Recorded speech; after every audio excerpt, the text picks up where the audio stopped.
Now you're welcome along to the Football Show. Joe Molloy with you this evening. So a little later on we're talking Canada because they've had an extraordinary 12 months. Their women's team won gold at the Olympics in Tokyo. Now the men's team have qualified for a first World Cup since 1986 and they are due to co-host the World Cup after that. So we're going to our resident Canada expert, Kevin Kilbane. He's going to join us a little later on. First, though, we're talking Ireland 2, Belgium 2. Very happy to bring in former Republic of Ireland international Damien Delaney. Hello, you're very welcome. Hi, Joe. How are you? Yeah, great. So just a thought to get the ball rolling, and in the interest of not writing anything off, I'm not saying it would have to be a go-to thing every time, but maybe if we cobble together the money on occasion, can we come up with a fee for Thierry Henry just to be on standby, just in case we need a lift? Because really, that was the crucial moment. That is the only thing you need to see from the weekend. 12 years been waiting to boo that man. Yeah, finally we got him, and he was sat next to Anthony Barry, who I felt sorry for, because there must have been a moment where he thought, is this for me? Yeah. 1% for you, Barry, but mainly Henry. Yeah, listen, it was nice. I think the television director just hung on Thierry a little bit longer than maybe he was supposed to, but it was our moment to get some sort of, not revenge, I suppose, but I don't know, something out of that moment anyway. Needless to say, we had the last laugh. Absolutely, yeah. What a performance, huh? Yeah, well, that's where you can lead off. Are we saying what a performance? We're happy with this?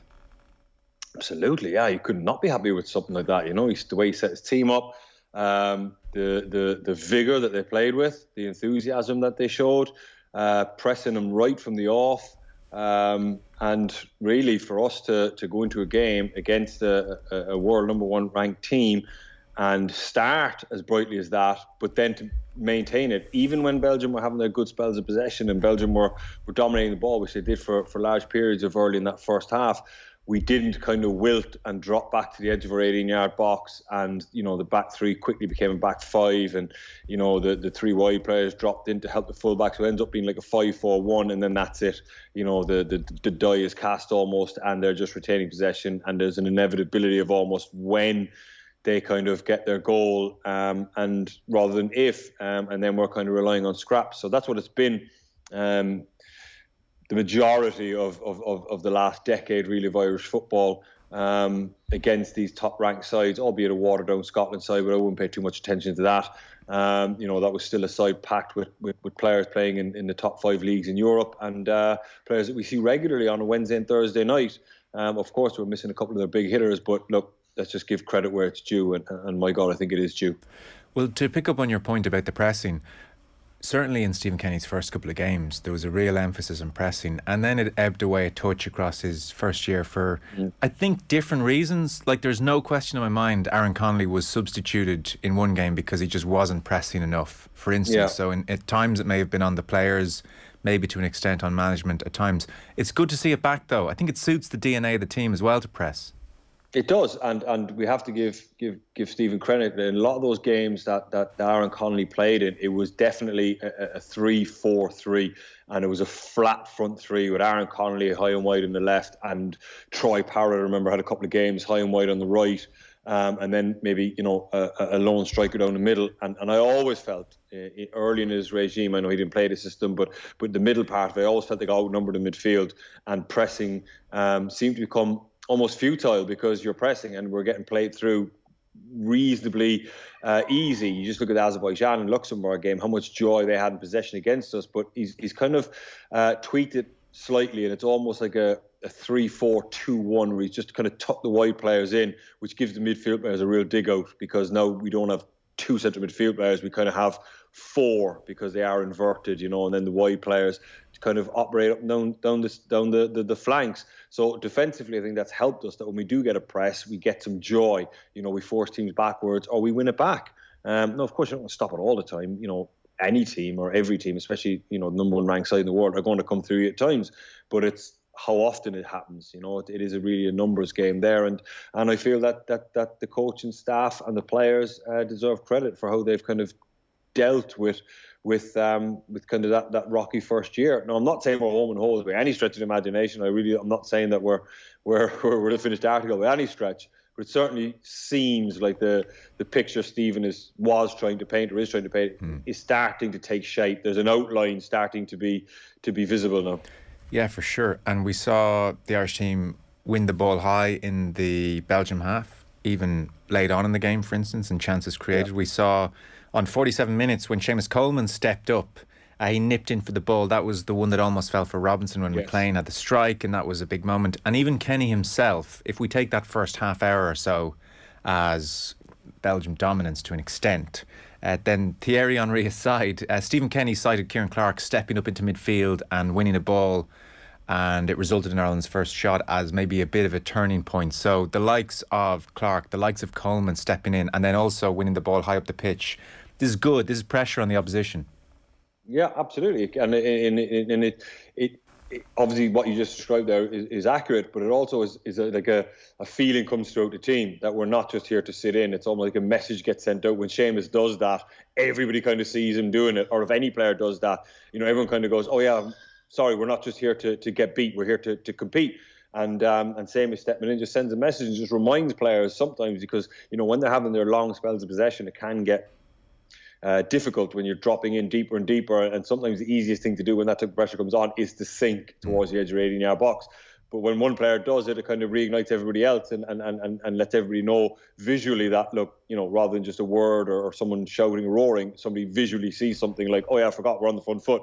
And look, there'll be times, I'm pretty sure in the Lithuania game, where they'll have spells and they'll come through us.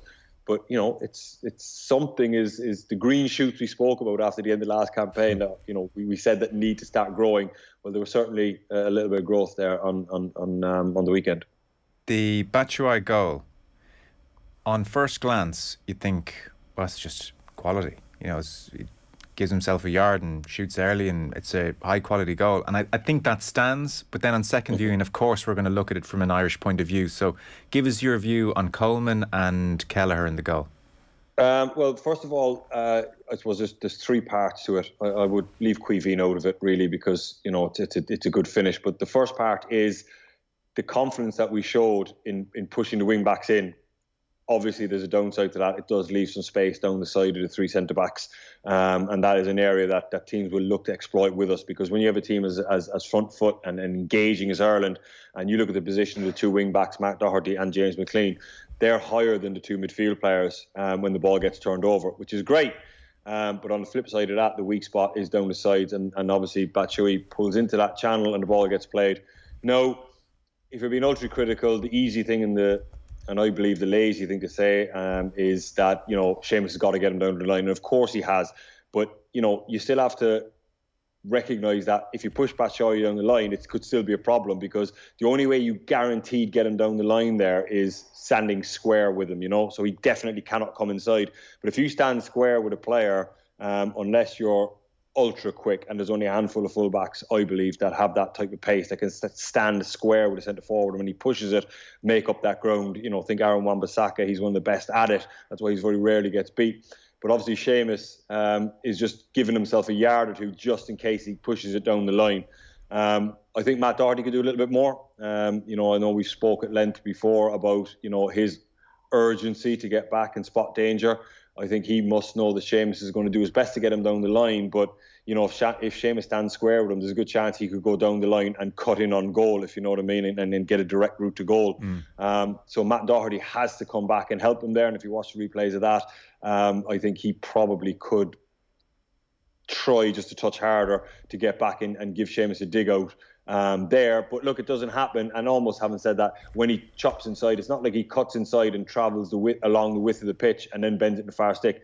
He just cuts inside and hits it. Yeah. And that's what catches Quiveen off as well. If you watch Quiveen's positioning, he's probably expecting another touch there. I think that him and Dean Kiley will look back at that, and they'll probably be ultra critical of Quiveen and say, listen, you got to expect that snapshot is going to come. Yeah. And as soon as he checks inside, I think you could be more than a tiny bit critical of Kelleher, actually, because you watch it again, he's incredibly flat-footed. He's not expecting the shot at all. No, And, it would be the kind of thing, if Bazunu had conceded that goal, what we would say to ourselves is, well, he's not used to that kind of quality in League One. Whereas Kelleher's used to that kind of quality in training most days and in his Premier League, Champions League games. Like, it was really high-quality play. One quick cut, no time for Coleman to come across, and the shot's gone. But he's incredibly flat-footed. He's not even thinking shots coming here. So, again, it's the quality of the goal, but like you'd hope that's the last time Kelleher is flat-footed in a moment like that. So do you not think Coleman should make more of an effort to really say to Batshuayi, you're going down the line, there's no way you're coming inside? Right, but if you do that, right, and you haven't got the legs that an Aaron Wan-Bissaka say, because I use him because he's probably the best at it, you got to give yourself a chance that if you do show him down the line and he takes it, that you have the legs to keep him going down the line. What I'm saying to you is if you stand square with him and he pushes it and you haven't got the legs to stay with him, there's a direct route to goal there now. His second touch after he pushes it is going to go back towards goal across Seamus. Yeah. So Seamus would be in an element of protecting. There probably was a time a number of years ago where Seamus would have had that type of pace, that type of legs to do that, but not anymore. So he's protecting himself, and I know what that feels like. Yeah. But I agree with you. As soon as Batshuayi comes inside, I mean, I wouldn't nail Quiveen for it. No. I think you'd be ultra critical. Yeah. But what I'm saying is, as soon as Batshuayi has touch inside, Quiveen almost has to mirror his movement. So when Batshuayi comes inside and takes a step, he has to take a step with him. Because he's covering an angle of where Batshuayi is. As soon as Batshuayi comes in, he's changed the angle. I'm getting all technical on goalkeeping aspects here. And there's probably goalkeeper coaches listening going, what is he on about? But he needs to almost mirror that, I think, and move with Batshuayi. Yeah. And that will help him. But look, that comes from playing and not playing. And I agree with you, in training he's facing that kind of quality, but training and playing is two different things. It's probably a momentary lapse from him. Yeah. Yeah. And we're talking about the number one team in the world, so these things are going to happen. One last one on Coleman, then. You can balance up the ledger book. So he's protecting himself as defenders of a certain age do, and he is one of the great players, one of the great Irish sports people, so nobody would thank us for being overly critical of Coleman. Where is he in terms of... That's the downside of his age, in that he's going to have to look after himself in certain instances, and it can result in a chance, versus, I mentioned him stepping into midfield play and setting a tone and contributing. So where are we in Coleman? Because certainly his Everton form has been picked out by high-profile pundits. Yeah, listen, Seamus still has a huge role to play for Ireland on and off the pitch, absolutely. But you're going to have to accept now that time, and maybe not so much time, but mileage has caught up with Seamus. He's a lot of miles on the clock. He's played an awful lot of football. He's been a regular, barring injury, and that's probably something else. When you have an injury of the significance that he had at the age that he had, sometimes it can take a little bit longer, or it might be a little bit more difficult to regain the type of pace and power that you have.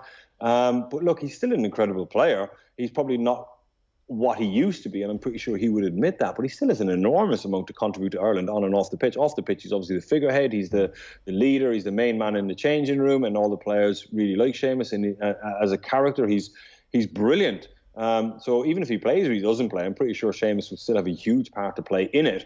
But we have to accept now, or maybe Matt Doherty has to accept, that he needs to get back quicker to help Seamus. That's probably one way of I won't say dealing with it, but mitigating that circumstance. But look, he's still a tremendous football player, and for me, he plays. Okay. Ireland in general play and the Irish attack, be curious for your thoughts on. Just looking back at the last number of games, admittedly not all against stellar opposition. Azerbaijan, Qatar, Portugal, that was a 0-0 draw. Luxembourg and Belgium. It's still 12 goals in 5 games. You're going back a long time to the last time Ireland scored 12 goals in 5 games. So why is this happening? What are you seeing in the attacking play? What are you seeing in our general play when we have possession? I think he has come away from his early total football, slow place where teams can drop into a shape and we find it hard to break them down. There's definitely more of an element of directness. And by the way, that's brilliant. I think it's great. And he's utilising Ogbene's physicality and his power and his pace of running in behind. Balls get spun down the side more. Callum Robinson gives you, or gave us on the weekend, a real direct threat. So he's got direct players who run in behind at the top of the pitch. Those games where he played with, Troy Parrott, they're all players that like to come and link it. Aaron Connolly, I mean, I'm not sure how you describe him. He's a little bit of everything, but he's not a direct pacey runner in behind. He likes to come inside and link it. He's put players in the team that threaten him behind. And we are not turning that opportunity down, as we saw with the equalising goal. I think it was Matt Doherty arrived to pick up a knockdown, and there was nothing fancy. He just helped it into the corner. It wasn't a particularly good ball, but it was just a kind of spinning a ball down the side, and Benny made something of it. And I think that's really smart at his point. I think early on in the campaign, there was maybe we're kind of a little bit stodgy, and we passed the ball, and we were trying to be too intricate and trying to find players in pockets, and it all got a little bit slow and predictable. But now we're playing some nice football, and we are passing it, but we're also not turning down the opportunity of the players that we have in Robinson and Ogbene, which is just balls just spun down the side. And then the two midfield players are competent passers of the ball. I think Jeff Hendrick is in the middle of a renaissance. I mean, I don't think I've ever seen Jeff play as well with the ball. Even when he was playing at his peak in Burnley, he was always just kind of, he was in the team for legs to get up, and Burnley played a 4-5-1, and he could link the midfield to the attack very, very quickly, and he was always very, very competent. But I'm seeing a level of composure in Jeff's play at the moment now, where he's playing a couple of passes into pockets and sliding balls down the side and picking people out. So, they're both very, very competent passers of the ball, and as I said, it just seems to be a nice little thing happening at the moment. Sure does, because with Hendrick, he's technically really good. There was never a reason why Jeff Hendrick shouldn't be really good on the ball and a really good passer over the years. There's probably a reason, I tell you. Managers probably never saw it in him and never told him he was a good passer, so maybe he started to believe that he wasn't, and he was only in the team for a specific reason, and that was just to, especially at Burnley, to get up and join in, especially in Ireland's shirt where we were defending. And Jeff is regardless of what you say about his performance, he's willing, and he runs around, even under all the previous managers. He always put in a shift. Yeah. But on the ball, he turned it over quite often, or quite cheaply. But at the moment, I'd say Stephen's probably telling him, or Stephen might have convinced him that he's a far superior player than he's shown in the past. Well, even his pass for Jason Knight, all these kind of moments, it's there.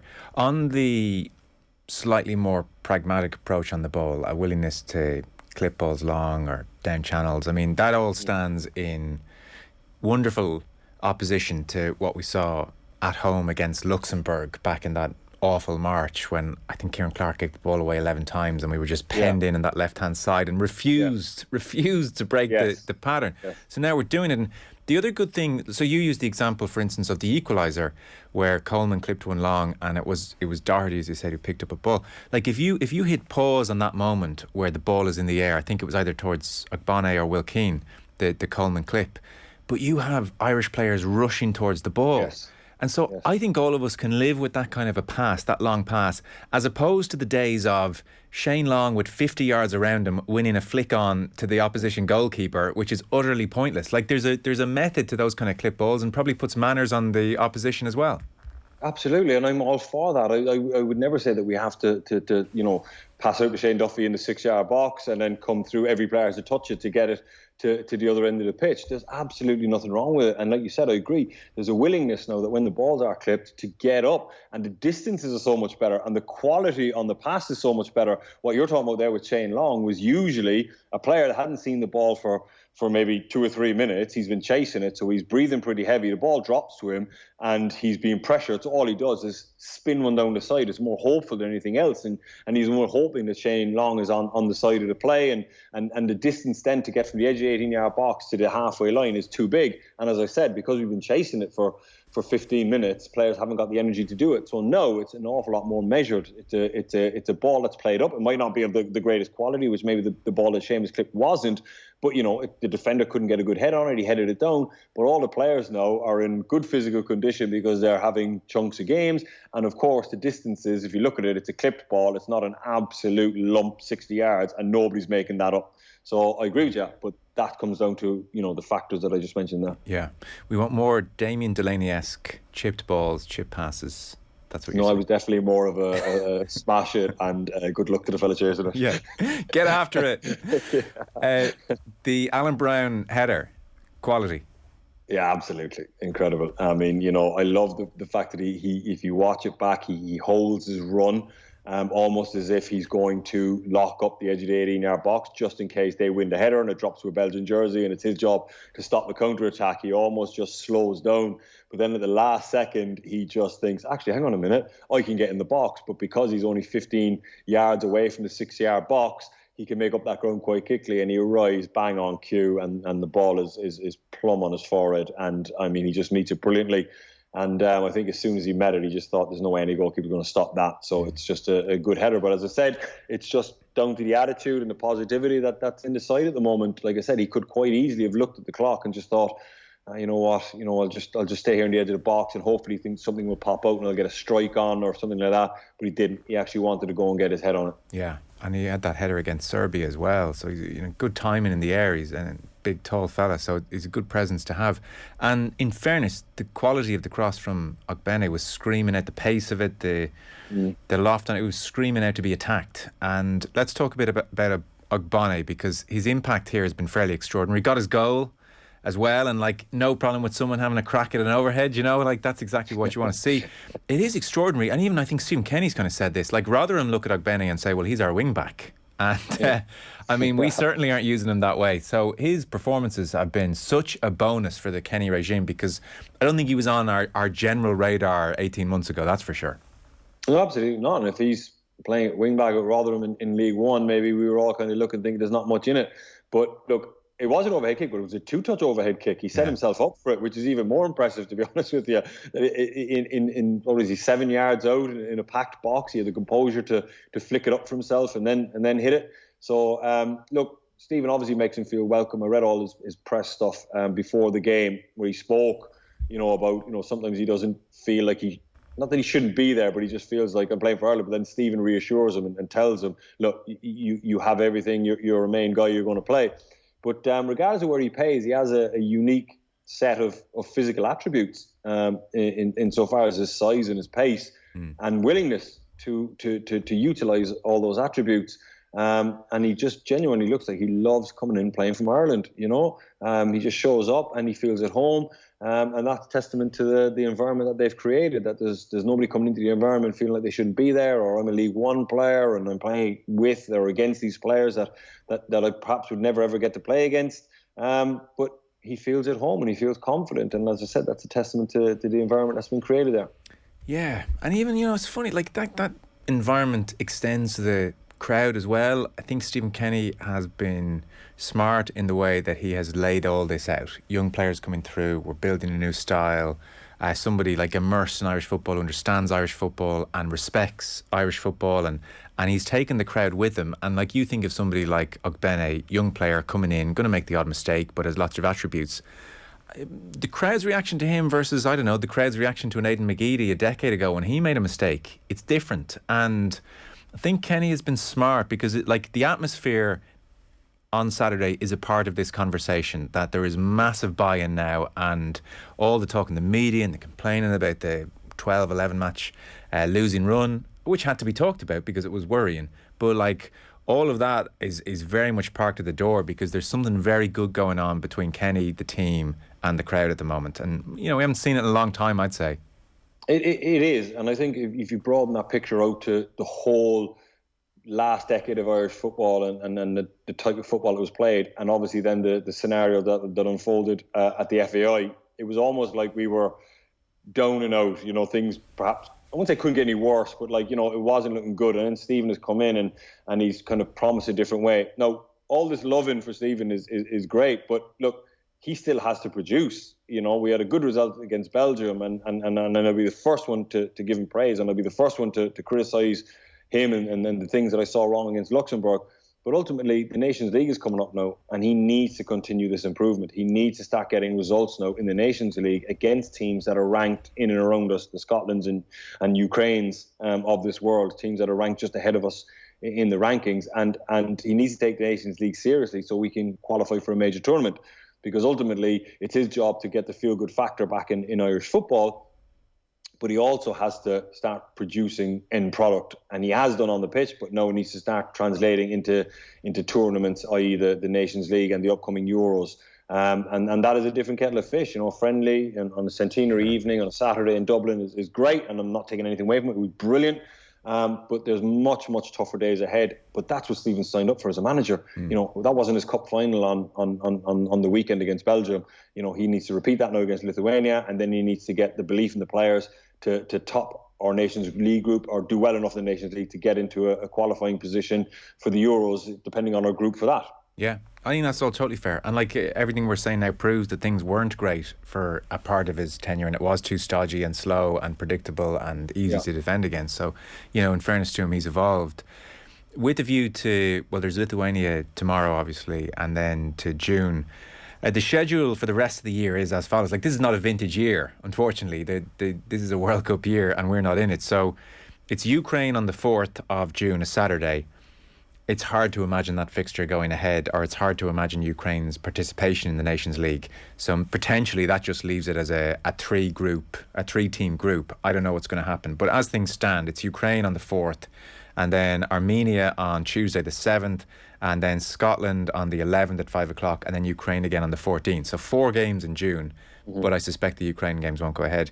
And then in September, Scotland and Armenia. What they may well do here is put more of these games in June. Who knows? We'll have to see what the Ukraine situation brings. But certainly Ukraine over here, but we have Scotland and Armenia. That's the Nations League group, and that's what's going to sum up how we feel about the Stephen Kenny project 2022. Scotland are in a great place. That's going to be a really interesting game.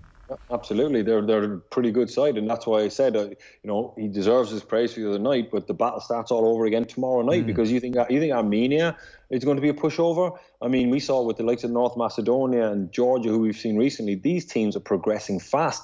They're way up the road on what we're doing. North Macedonia, I read a great article on them.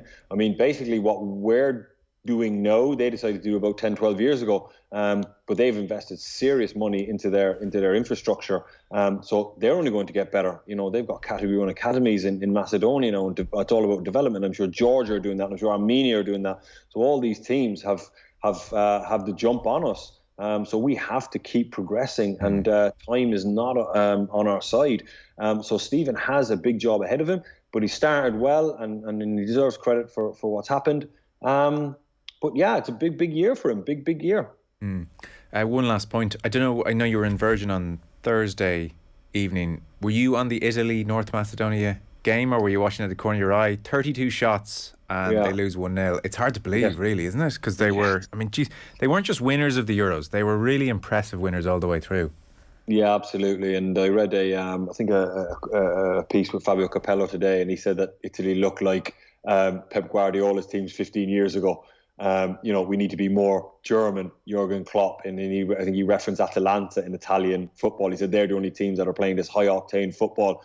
He goes, since the Euros, we are just playing a very, very, very slow game, and he's probably right. It was a nice description of where Italian football is from what I've seen, and for all their shots and all their efforts. I think they only had 5 on target, Joe, and they never really cut them open that often. And these guys now have a belief that they can beat these teams. So, look, it's an interesting time for world football. It really is. It sure is. Listen, thank you so much for the time. Much appreciated. Damien Delaney, thanks a mil. Cheers, Joe. Thanks. Cheers. Damien Delaney with us there. And our football show coverage is brought to you by Sky. Catch the biggest live Premier League games every weekend on Sky Sports. We're going to take a short break, and then Kevin Kilbane is joining us next.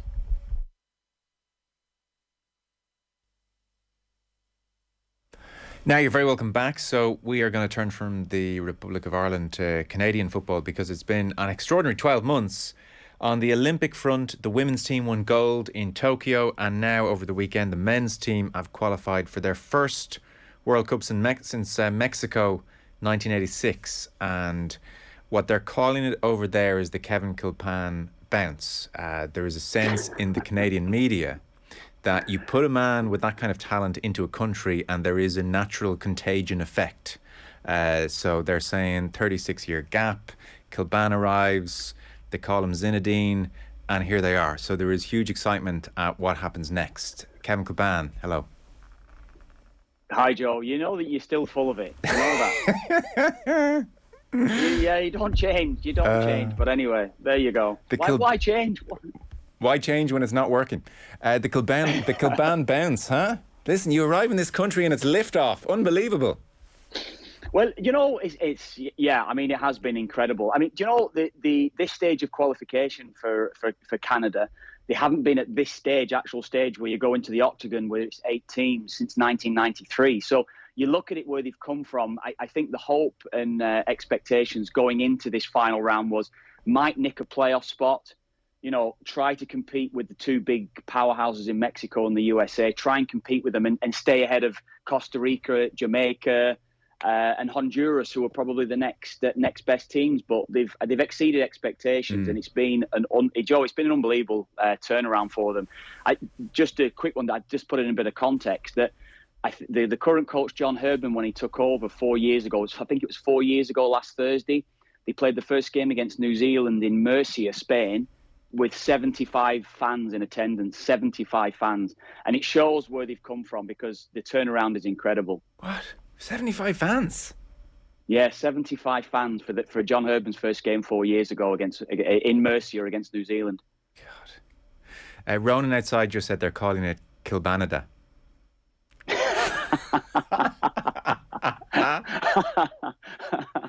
Good for the pun, El Ronan. Oh, dear.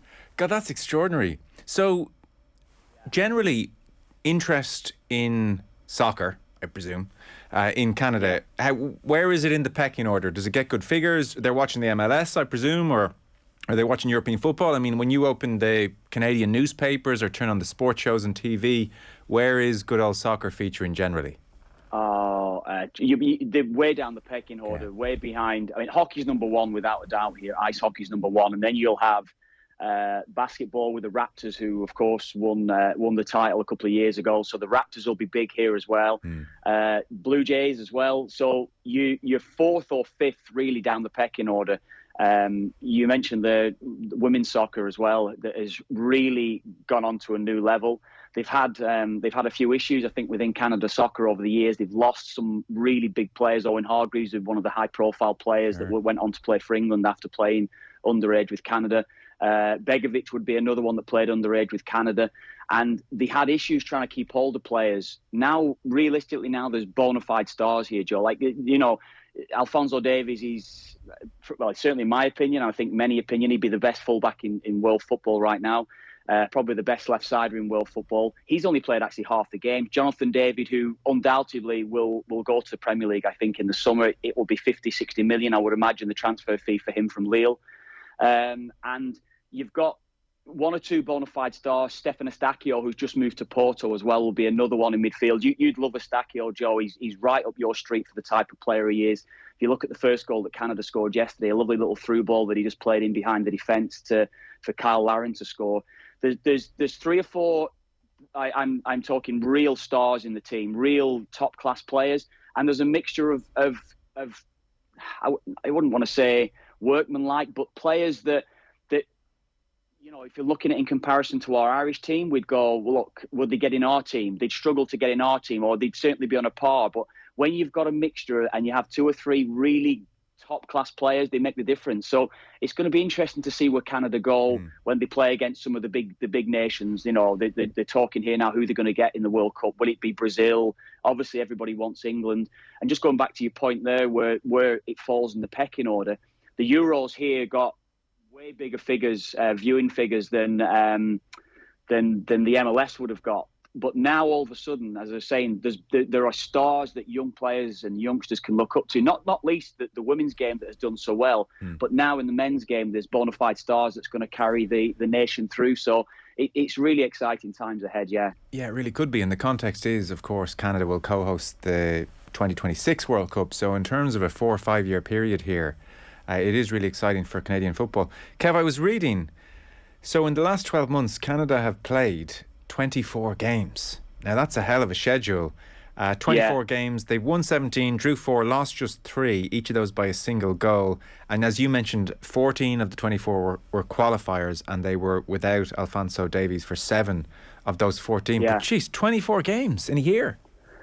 Yeah, well, they've had they had the Gold Cup here. That again, it wouldn't be something that I'd be too familiar with. The Gold Cup is the Concacaf Championship.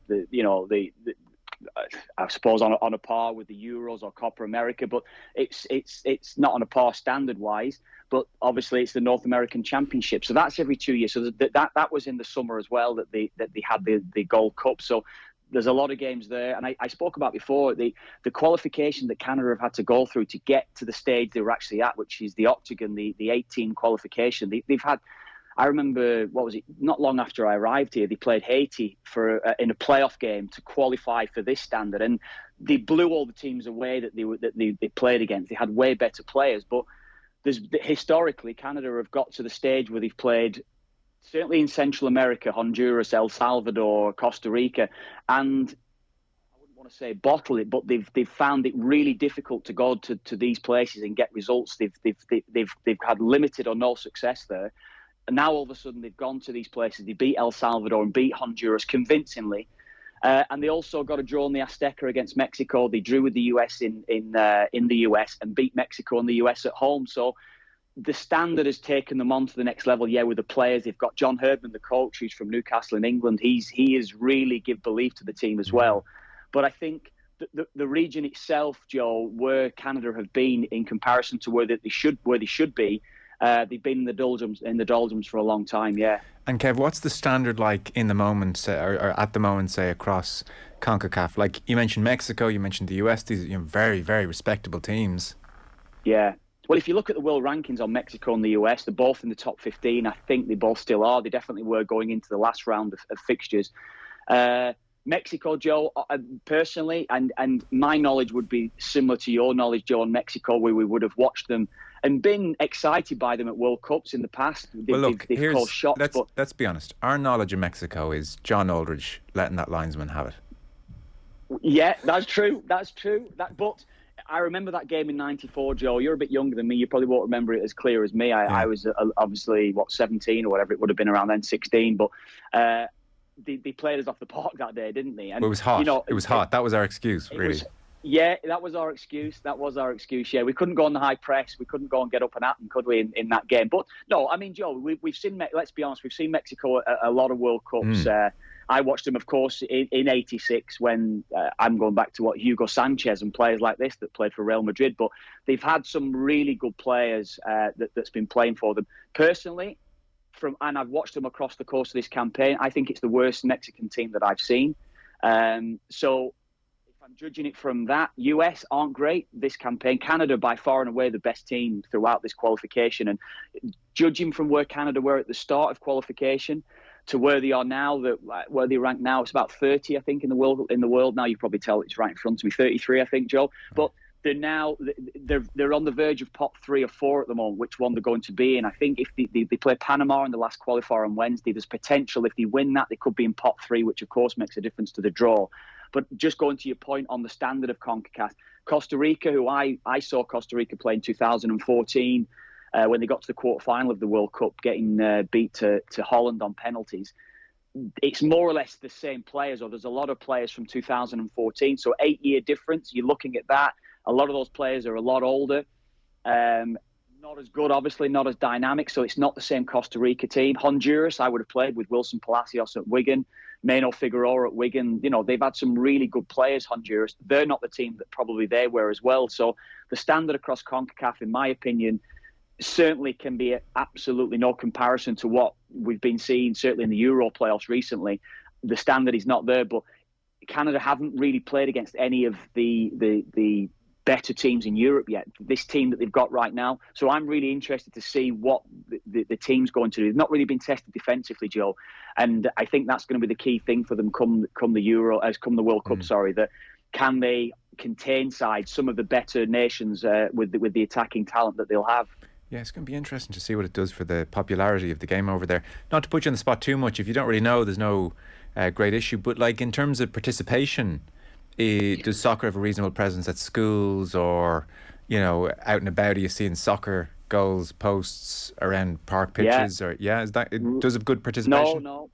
I think it's a great point. It's a great question, and Joe, it really surprised me. Even where we live here, we live about an hour east of Toronto. I think I said this before, and there's a soccer pitch at the end of the road, literally at the end of my road up here. So you can see the game is definitely growing. I was told recently, and again, I don't know how true it is, but I believe it to be true, that Ontario, where we are here in Ontario, has more registered soccer players than hockey players. So that goes to show where they are. There's a small region of the GTA, the general Toronto area here, called Brampton, that's produced so many brilliant footballers that have come through. So, you know, There's the game is growing. There, yeah. Joe, you've got Portuguese, Italian, Irish, English. So it's only natural that a lot of these people that's coming into the country are trying to help the game grow. And yeah, there is a big presence, Joe, and it's going to get bigger. Yeah. Absolutely, the World Cup's here in 2026 as well. So there's a huge. I think there's going to be a huge real participation, or there's going to be certainly a drive within the next few years to really take the game onwards. And hopefully we'll start to see another Alphonso Davies, or we'll start to see another Jonathan David going forward, yeah. No, it's great. And Camille, you couldn't go more than 10 yards without having someone ask you for a selfie in Dublin. Do you get recognised much in Canada? No, honestly, no, absolutely not. The game yesterday it's nice. No, well, that's not true anyway, Joe. You know that in Dublin anyway. But nobody knows. No. Even though you walk around with that Everton Kilbane shirt on the back? yeah, good one. No, it's one or two, the odd one here and there, but no, it's low key. It's low key, and again, it goes to the point. I mean, you were saying, Joe, if you switch the equivalent, we have, obviously the Sports Centre here, which is equivalent of Sky Sports News, say. Soccer, apart from this weekend, it's all over the news with Canada qualifying for the World Cup, the men's team qualifying for the World Cup. They'd be way down the pecking order in terms of, MLS coverage for Toronto FC, the Whitecaps, or Montreal. They'll be way down the pecking order in comparison to the other sports, yeah. Okay, well, listen, it'll take centre stage December, and then obviously in 2026. I know you didn't see much of the Ireland match, by the way, but I'm sure, did you see the Thierry Henry moment? Did you see this? I did, yeah. I saw that, yeah. Oh, I'd say you've watched it 100 times. No, I watched it. I was laughing. I was listening to Joe this morning off the ball with... who was on with Johnny, wasn't he? Yeah. And Johnny was saying he was sat there with his girlfriend, and his girlfriend's going, "What, have you not forgot about that yet?" And no, we're not over it. We're never going to be over it. We'll never be over Thierry Henry. But no, we have. There's a few Irish guys I know here I actually spoke to yesterday, and that was the first thing they said. Never even talked to that. We got a great result against the world best team, or the ranked number one team. It was more, did you see that Thierry was getting it on the bench? So that was nice, yeah. Listen, we've been waiting 12 years. Waiting 12 years for this.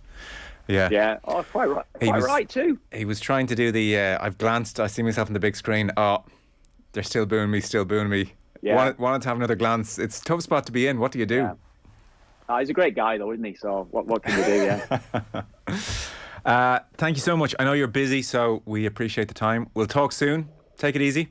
No. Thank you. Thanks, Joe. Yeah, hope everyone's well. I've missed you. Well, listen, you'll be back in September. September. You'll be back in July. Mayo looking very good at the moment.